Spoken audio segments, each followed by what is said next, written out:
You've probably been told to save as much as you can for retirement, but what if saving too much is actually costing you more than it's helping you? I'll show you how to find out and what to do next, because if you're like many of our clients, this may be your top concern. And saving too much, well, let's face it, it could mean you're sacrificing your present and taking away from the life you deserve. So in a minute, I'll give you the quick stop saving stress test. 3 questions you can answer to see if you're oversaving. But to make this test relevant, you first need to understand what your enough really looks like. Now, I had a client who told me what her enough was. We'll call her Joyce. She was in her early 60s and she was fixated on a magic number, $2 million.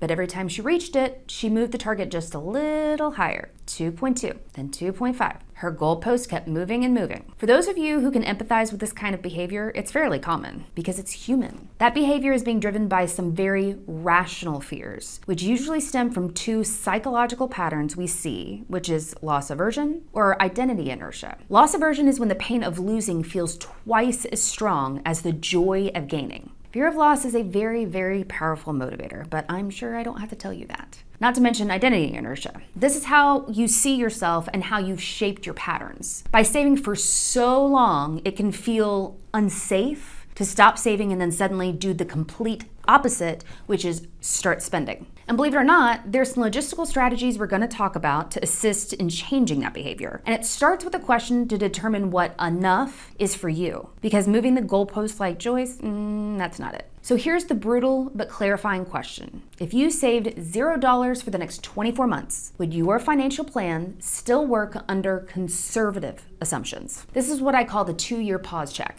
You pause new contributions, assume conservative returns, default inflation, and maintain your current spending. You need to ask your advisor to run this check to see if your plan still works in your favor. If the answer is yes, you're now saving out of habit and not need. And when you're in this situation, this is now a life design issue because every additional dollar being locked away past your enough might have been a dollar that could have been used to fund a fabulous home reno project, or a multi-generational family trip, or fun hobbies like hitting a few golf balls or tennis or Pilates, whatever your cup of tea might be, that extends how well you live, not just how long. So going back to my goalpost moving client, I was able to convince her to stop saving and let her portfolio do the heavy lifting, or at least that's what I thought. Fast forward 6 months, and we are revisiting the same conversation. She at least isn't moving the goalpost anymore, but she's having a hard time spending. So I asked her, why the hesitation? And she gave me a pretty good visual. She said it felt like her money was sand in an hourglass. And by not adding to it, or at least plugging it up, she is just gonna watch all of her money disappear with time. Aha,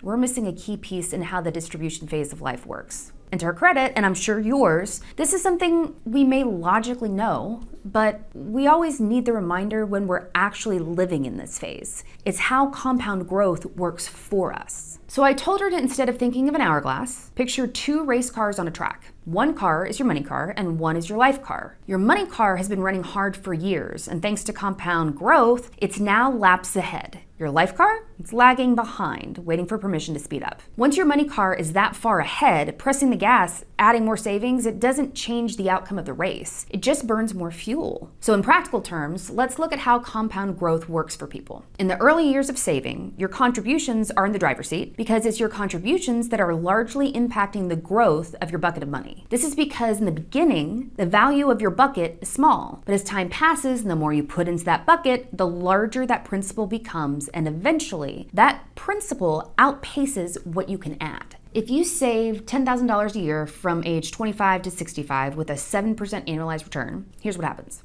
By year 10, you put in $100,000 and your portfolio is about $148,000. Not a huge jump yet. By year 20, you put in $200,000 and your portfolio has grown to $439,000, meaning your money's growth is adding around $30,000 a year versus the original $10,000 you were contributing. By year 40, you put in $400,000, but your portfolio is worth $2.14 million. At that stage, your money is growing by $140,000 a year, 14 times what you're contributing. Granted, your portfolio and returns would vary and adjust throughout the years, but the key point here, once you've built enough principal, your portfolio's growth does the heavy lifting. And if you want to see if that's where you're at, click the link in the description or scan the QR code on screen and we'll record a complimentary video review of your finances so you can see exactly where you stand. Because there is certainly value in how much you save, but with compound growth, it's about how much money you have working for you. That's key to your financial plan's chances of success. And this was the light bulb moment that Joyce needed. It clicked. But that's not the end of the story because logic doesn't directly combat fears. Let me show you.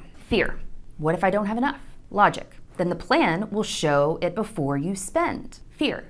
What if I spend now and regret it later? Logic. You'll regret unlived years more than unspent money. The logic here is a great answer to all of these fears, and if you're one of the lucky ones who can hold on to that logic so it overrides the fear in the moment, your story ends here. But for those who will revert back to letting fears get the better of them, we have one last piece to keep the fear of spending at bay for the long haul, and that's a spending plan. So I asked her, 10 years from now, what would future you be furious you didn't do with money you never needed in your lifetime? And she thought about that, and that's how we started. We talked about a family vacation she had wanted to have with her siblings and nieces and nephews for years. She said she would love to redo her kitchen. She also said she wanted to start going on those yoga retreats she kept turning down. So I told her, great, this is your permission slip to start enjoying your money without guilt or anxiety. And we're gonna do that by creating structured assurances that every dollar spent aligns with those spending goals. So we started writing all of her spending goals down, both short and long term, and we put numbers around this for clarity. If the portfolio is generating around $100,000 per year in growth, she decided to comfortably withdraw a little under 4% annually. That's about $85,000 each year from her $2.14 million nest egg. Breaking apart what the $85,000 is earmarked for is what the big question mark was for her. So with that $85,000, we set intentional spending targets. $24,000 a year for a family vacation, $15,000 we decided to set aside for ongoing home improvements, and $10,000 for hobbies, personal enrichment, or wellness activities like golf memberships, yoga retreats, or tennis lessons. And the remaining $36,000 dedicated to basic expenses and everyday comforts. What's critical is that her spending plan becomes a part of her financial plan as a whole, because visualizing it in this way creates appreciation for the assurance of these spending goals when we design, test, and stress test alongside market fluctuations and inflation within the plan. So when markets dip, as they inevitably will, her spending doesn't have to stop because we've already factored that in. So now I'm getting carefree pictures from the Grand Canyon or Italy or whatnot every summer from her. So if you want to know if you are in her position, here's the stop saving stress test. If you stop saving today, would your plan still pass under conservative return, inflation, and longevity assumptions? Does additional saving meaningfully move the needle, or is compound growth already carrying the weight? Can you name exactly what you'd fund with those freed up dollars? And does it align with your values now? If you answered yes, no, and yes, you might already be saving out of habit, not necessity. Here's how I help clients shift the fear-based saving to purpose-driven living in 4 steps. Run the 2-year pause check with your advisor. No new savings, conservative assumptions. Name your future financial planning goals you'd actually fund: travel, charitable giving, hobbies, etc. Redirect a defined dollar amount, not random spending, to those outcomes on purpose.